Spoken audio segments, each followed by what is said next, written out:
Assalamualaikum warahmatullahi wabarakatuh. Shalom. Om Swastiastu, Namo Buddhaya. Salam kebajikan, salve, salam sejahtera untuk kita semua. Perkenalkan, nama saya Eugenia Ravasia Anjalia Sintaweyakala dengan NIM 2109010045. Prodi Kedokteran Hewan, Fakultas Kedokteran dan Kedokteran Hewan, Universitas Nusa Cendana Kupang.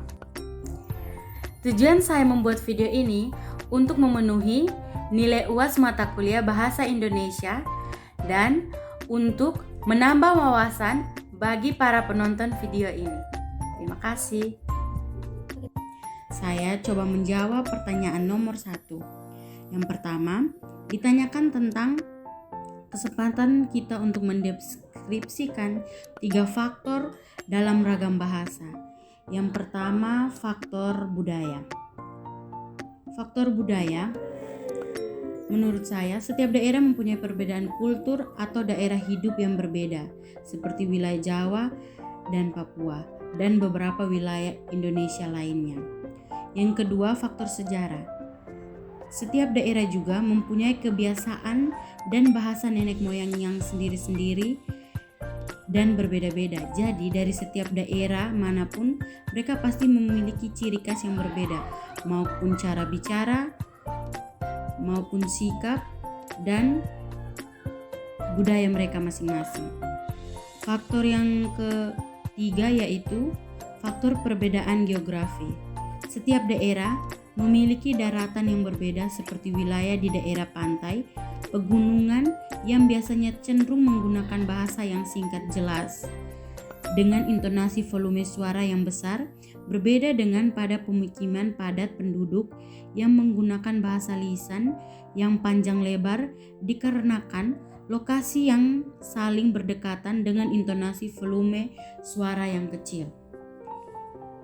Faktor yang keempat yaitu iptek.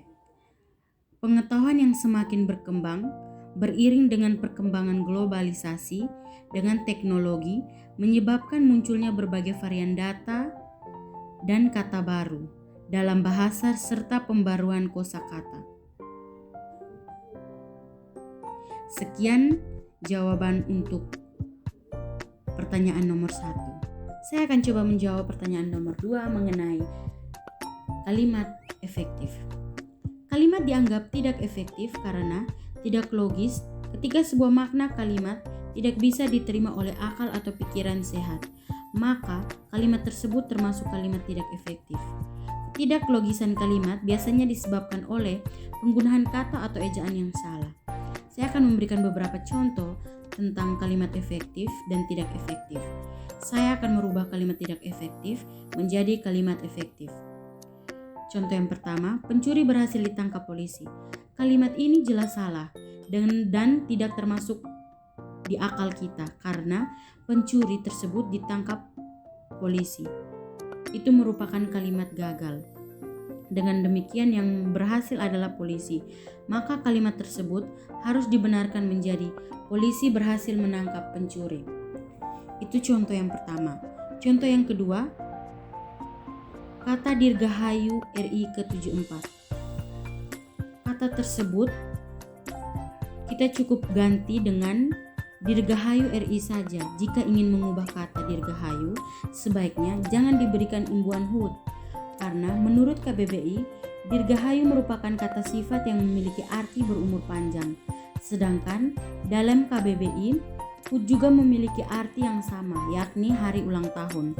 Nah, berdasarkan hal tersebut, penulisan yang benar untuk mengucapkan Dirgahayu Republik Indonesia sebaiknya tidak diberikan imbuhan hud seperti di bawah ini. Kalimat yang salah yaitu Dirgahayu RI, yang benar Dirgahayu Republik Indonesia. Ungkapan Dirgahayu juga tidak dapat ditambahkan dengan keterangan waktu seperti ke-75 atau ke-74. Karena kalau kita menggunakan keterangan waktu, itu merupakan kalimat yang tidak efektif. Jadi kita tidak perlu menaruh keterangan waktu, kita cuman perlu menuliskan Dirgahayu Republik Indonesia. Contoh yang ketiga, pembunuhan dan perampokan tergolong sangat kejam. Kalimat tersebut merupakan kalimat tidak efektif. Yang efektif adalah pembunuhan dan perampokan tergolong sangat kejam. Yang keempat, Yun menceritakan tentang pengalaman kuliahnya. Kalimat itu tidak efektif. Kalimat efektifnya adalah Yun menceritakan pengalaman kuliahnya. Yang kelima, pilihlah salah satu jawaban dengan benar. Kalimat itu tidak efektif. Kalimat yang efektif adalah pilihlah salah satu jawaban yang benar. Yang keenam, Dian berpukul-pukulan dengan bantal. Menurut saya kalimat ini efektif, jadi tidak perlu lagi kita ubah. Karena Dian berpukulan dengan bantal itu merupakan kalimat efektif. Saya akan coba menjawab pertanyaan nomor 3 mengenai implementasi kebenaran dan ketetapan bahasa. Menurut pendapat saya, sebagai generasi muda yang peduli implementasi kebenaran dan ketetapan berbahasa Indonesia dan solusi yang solutif atas persoalan ini adalah, saya sebagai generasi muda sering mendengarkan kata-kata tersebut dan bahkan kata-kata tersebut sebagai kata-kata sehari-hari kami sebagai anak-anak milenial atau generasi muda. Kebanyakan orang menggunakan bahasa asing untuk mempermudah perbincangan. Generasi muda saat ini banyak yang tidak tahu kata-kata mana yang efektif dan mana yang tidak efektif. Mereka asal menggunakan saja, intinya mereka berbicara.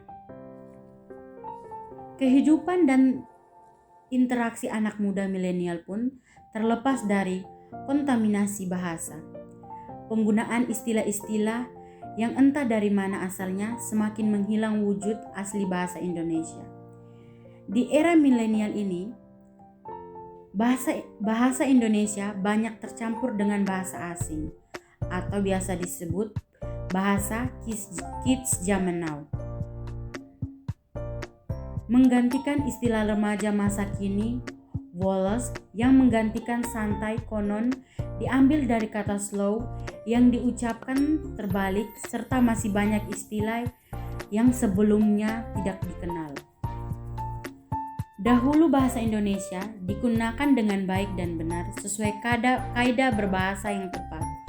Namun, kini sering dengan perkembangan teknologi dan pengaruh budaya luar, bahasa Indonesia justru di tangan para pemudanya sendiri tidak lagi digunakan dengan baik yang benar. Penggunaan bahasa Indonesia oleh remaja masa kini, terutama di kota-kota besar, sangat tidak sesuai dengan kaidah berbahasa yang baik dan benar. Remaja mencampurkan bahasa Indonesia dengan bahasa asing, bahasa-bahasa daerah dan bahasa asing. Kemudian menyebutnya sebagai bahasa gaul. Kosakata, kata baru banyak muncul untuk menggantikan kata-kata dalam bahasa Indonesia. Sekian video penjelasan dari saya. Semoga bermanfaat. Terima kasih.